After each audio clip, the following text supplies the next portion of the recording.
I've had the privilege to spend time and work with some of the world's most innovative builders and founders, friends like Elon Musk, Peter Thiel, Charles Koch, Alex Karp. I've learned that these men all share one thing in common. It's something that's helped all of them build some of the most important companies, the biggest companies that run our civilization. It's also helped me to found and build multiple multi-billion-dollar companies. What is it that sets these men apart? How they seem to bend the world to their will? And how they keep winning time and time again? Let's go over a common thread in their life and how we can apply it to our lives.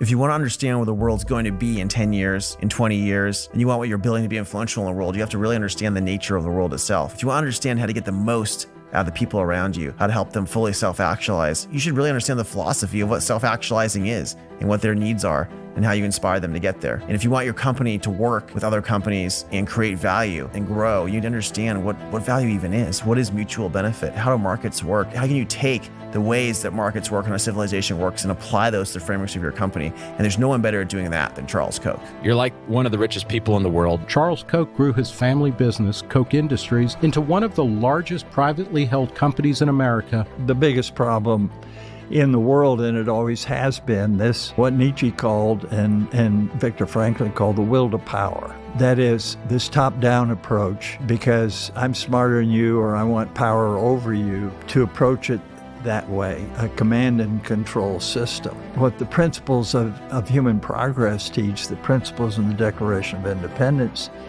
teach is, no, you don't want power over people, you want to empower people. Charles Koch's turning 90 soon. The business he built is the largest private business in America and in the world. And he could be said to be the greatest applied philosopher of the last century. He wrote books on this that should be more widely read. His Market-Based Management, for example, is a really important book. He calls himself the chief philosophy officer of his company. And there's a lot for all of us to learn from Charles Koch. I'm CEO, but I'm really in the philosophy department, constantly looking for gaps between what we could be doing if we were following the principles and what we are doing. The secret in an organization is to get all of your employees to do that, to fully engage them, to get them all to start self-actualizing. The common thread I've noticed about these men is that they're deeply curious about the world. They're very interested in philosophy. Peter Thiel did philosophy undergrad. Elon Musk studied physics and philosophy. Alex Karp, my co-founder at Palantir, has a PhD in philosophy from the top philosopher in Europe at the time, Habermas. But these men are all deeply interested in how the world works. He co-founded PayPal and Palantir. Was the first outside investor in Facebook, which we know changed the world. The team around him went on to create groundbreaking startups. You've heard of them all, like YouTube, Yelp, Kiva, LinkedIn, and Tesla. He's also the author of the #1 New York Times bestselling book, 0 to 1, Notes on Startups, or How to Build the Future. I first met Peter Thiel at Stanford. We sparred over a variety of intellectual debates in chess, both very interested in economics and history, but really at a core of how the world works. Learned a huge amount from Peter about how he thinks of things philosophically. One of the most influential thinkers in Peter's life was René Girard. Girard addresses a lot of different topics. He's probably the most important Christian philosopher of the 20th century. Girard discusses how imitation is inescapable. You kind of really can understand a lot about what you want in the world, what other people want, how desire works through his mimetic theories. Girard's ideas help us understand how to think about competition, how we end up competing for the same things, and how to avoid some of these flaws built into human nature in order to aim higher, in order to do new things and escape kind of the bounds of our normal desire, our normal ways in which human nature is filtered. So the standard account of conflict is that it arises when people fight about differences, whereas in mimetic theory, conflict arises when people fight about the same thing. And certainly my experience over the last 10, 12 years is that that's almost always the case, that the really great conflicts were over people wanting the same thing, the same position, the same promotion, the same set of responsibilities.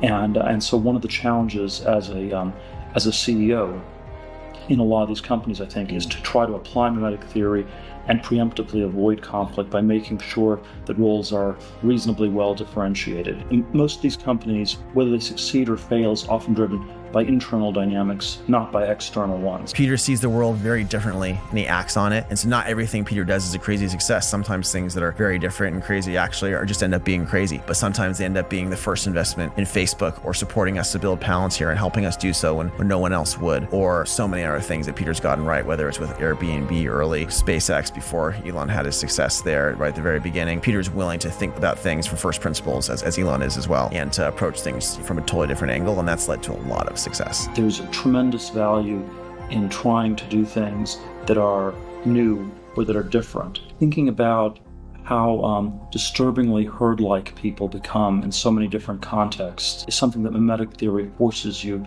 It forces you to think about that, which is this sort of knowledge that's generally suppressed and hidden. As an investor entrepreneur, I've always tried to be contrarian, to go against the crowd, to identify opportunities that in places where people were not looking. And I think that those are the places one finds the greatest opportunities, whether it's in starting companies or in making investments. Few scientists, entrepreneurs, or industrialists of the last century could stake a claim to a career as boldly ambitious as the one Elon Musk is fashioning now. He's the CEO of Tesla, SpaceX, Neuralink, and a co-founder of several other companies. And is currently working on perfecting reusable rockets, space travel, connecting the human brain directly to computers, connecting cities with electromagnetic bullet trains, the Starlink satellite system that's so important to the war in Ukraine. In college, Elon studied philosophy and physics. He definitely approaches the world from first principles. His views on things like Mars and government are not just kind of like randomly out of nowhere. It's clear he thinks very deeply about things. He goes back to the root of how the world works and analyzes it and doesn't accept conventional wisdom.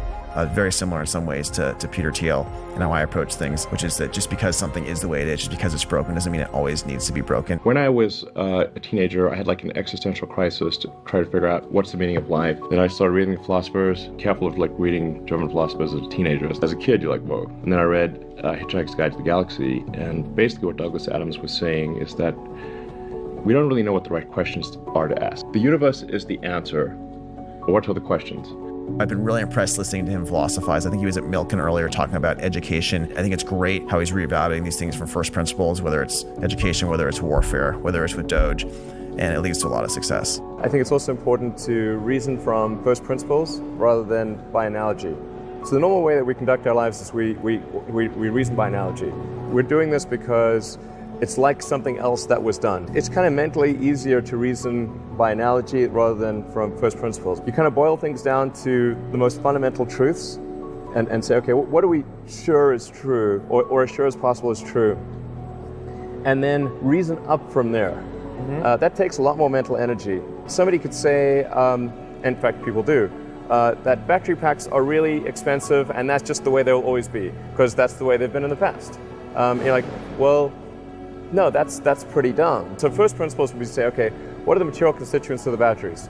What is the spot market value of the material constituents? So you can say, okay, it's got cobalt, nickel, aluminum, carbon, and some polymers for separation, and a steel can. So break that down on a material basis and say, okay, what if we bought that in the London Metal Exchange, what would each of those things cost? You just need to think of clever ways to take those materials and combine them into the shape of a battery cell, and you can have batteries that are much cheaper than anyone realizes. Co-founded by Peter Thiel back in 2003. A company called Palantir. Palantir co-founder Joe Lonsdale. Building Palantir, we persuaded Peter to hire a very unconventional CEO. Alex Karp had been his friend at law school and was just finishing studying philosophy in Germany. Turns out a lot of philosophers in Europe are very popular with elite crowds, and so Alex got into these crowds and was advising them and figuring out how their institutions worked. And then you went to Frankfurt? Then I went to Frankfurt and got a PhD in neoclassical social philosophy, which is a fancy way of saying a quick path to being unemployed. Certainly to be the highest educated, least earning person on the planet. And why did you do that? Well, the same reason I got involved in founding Palantir. I was really passionate about the issues. I largely wasn't putting money ahead of what I thought was important. Some of the ideas I dealt with were actually quite important. What does it mean to know something? What does it mean to communicate it? What is the foundation of Western society? Can we participate as citizens, and how? I was very passionate about those ideas, just like I'm passionate about my business, Palantir. When we started working with Palantir and trying to break into large institutions to help fix them, it turned out that the people and the frameworks of these institutions were extremely complicated. I had no idea as a 21-year-old how I was coming across, how to get into them, how to change them. You had to really deeply understand people, how you're perceived, how institutions in power and perception actually work in order to get through the door. This is something that Alex Karp had mastered. Our times getting Palantir off the ground were just crazy magical, dangerous, scary. We almost went out of business a lot of times. And in fact, except for the fact that we were so maniacally focused on getting this thing to work, it would never have worked because no one wanted to invest in us. All the top VCs were like, it's a crazy idea to be interested in data, working with large institutions. From the early days of Palantir, we were really inspired to approach things with a philosophical angle. Some of my background in that area, I was obsessed with David Hume. I was obsessed with a lot of the science of knowledge and how knowledge works, and approaching things with ontologies, with new schemas, which is different ways of organizing concepts, different ways of understanding how the human mind works and approach data, and how to get the human mind to access terabytes and petabytes of information naturally for analysts. These were all philosophical frameworks we had to apply to build Palantir. So that company could be said to really come from a very deep philosophical background. And it all involves both sides of this equation. Finding people who are up to essentially bad things, both in the anti-terror area, in cyber, in financial malfeasance, mortgage fraud, but also making sure the data is tagged in a way that allows agencies to collaborate with one another, which is one of the big findings in the 9/11 Commission. Why weren't people able to collaborate? People tend to focus on the policy issues, but there are also massive technical issues that had to be solved, and solved in a way where you can just install it. We do that. And the second piece is, how do you do it so that when the government is looking at you or me, it's clear that they're looking at you and me for a reason. If they bring a case against us, what is the case? Where did the evidence come from? Did it come from sources they were allowed to see? Did they migrate from the source of one piece of evidence into another source? These are the kind of questions that Americans care a lot about. Today, Palantir is one of the largest companies in the world. It helped prevent hundreds of terror attacks, eliminate a lot of terrorists, help solve very hard, important problems to run a lot of the biggest companies in the world. And the world would look very differently today if Palantir didn't exist, if it hadn't blocked some of these attacks, if it hadn't saved the government already tens of billions of dollars. And so it was really cool to be able to apply this and to learn from Alex and Peter in building this together.